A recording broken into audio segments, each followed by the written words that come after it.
খাওয়া দাওয়া নাই, মারামারির জন্যে মারামারি খাওয়া দাওয়া নাই, একটাও কাম করতে পারো নাই। কি নাম আপনার? ইমান আলী। এফাস বাড়ি কোথায়?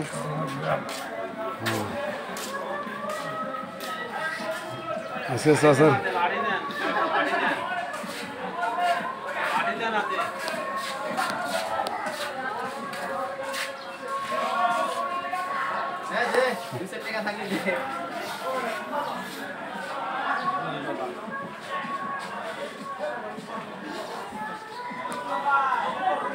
মারামারি না হলে টাকা ইনকাম হইতো না, গন্ডগোল না হলে টাকা ইনকাম হইতো না।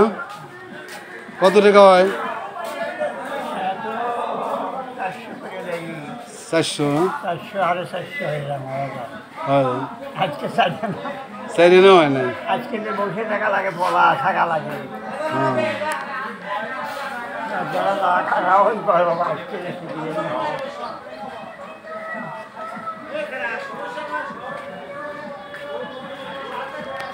আর কিছু নেই, রুটির সাথে আর কিছু নাই।